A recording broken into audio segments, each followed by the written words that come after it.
So as I started noticing the common themes that existed throughout the sports, obviously as being an athlete myself, I was always exposed to the different training system.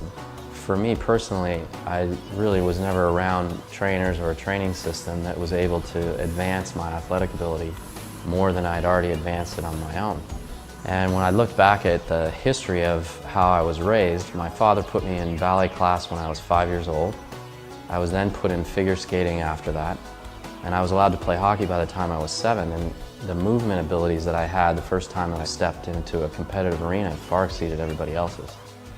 And it's just I had been trained better. Of course, we all assume that it's genetics, but all of the current research has shown, and when I say current, this research was available 40 years ago, but it's now more prominent in books like The Outliers or The Talent Code or Talent's Overrated. Any of these books that have tried to explain people that have achieved great things in anything in life, whether it's sports or music or computers or anything. There's an extraordinary length and period of time that it takes for them to master what they're doing. It's thousands and thousands of hours that it takes for the body to properly train the movement pattern and to make it into a conditioned reflex. And the reason for that is that the frequencies of the nerves, they actually get a myelin sheath around them that thickens over time, and it improves the signal ability in terms of its connecting on either end. That's been proven over and over for years. Spartak in Russia is a good example of people that understand that. When they're training tennis players, they focus on nothing but technique, footwork, things like that that really will impact their tennis players' ability. They understand that athleticism is a trainable skill.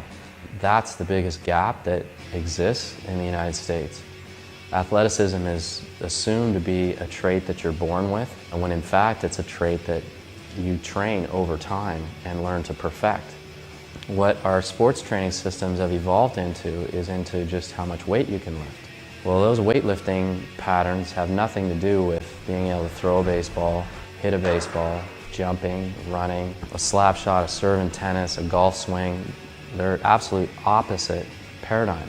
And by that I mean, in sports performance, the most important thing that you'll ever improve if you're doing any type of resistance training is what's called rate of force production. How fast can I apply the force? And because the traditional weightlifting that's used, such as a power clean, a conventional squat, or a bench press, you are given an unlimited amount of time to apply that force.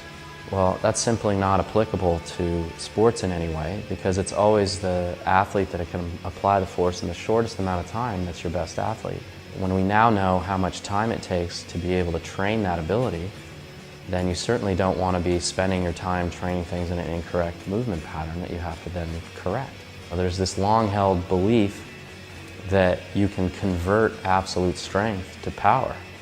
And knowing for a biological and physiological fact that strength is a neurological ability. It is not the muscle's mass that produces its power or speed strength or any of those abilities.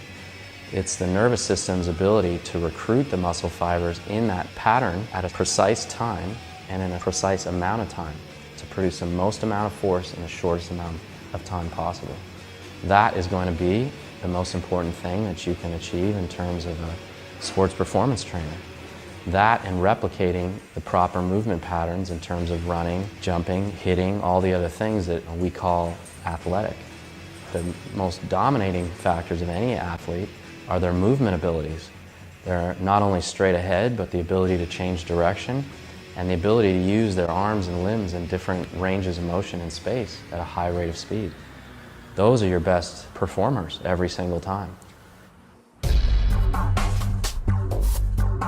The current system that we have in the United States and worldwide really is almost predominantly focused on improving muscle hypertrophy, size. And they do that without any real focus on what the purpose is. If there was a direct correlation between muscle mass and the rate of force production increase, well then of course you would do that. There's in fact an inverse relationship with that, in that the greater the mass increase, the lower the rate of force production, and certainly the lower the speed.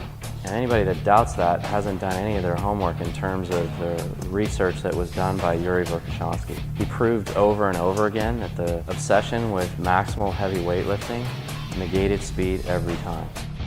And it initiates a different muscle sequencing. It becomes very non-functional in its application to sports, both in the sequence of it and in the application of time that it takes to do that movement.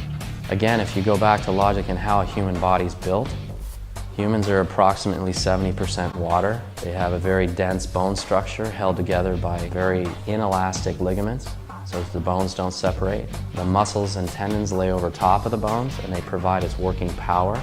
The blood and oxygen then delivers the energy to the muscle complex, and the central nervous system dictates how they all work together sequentially.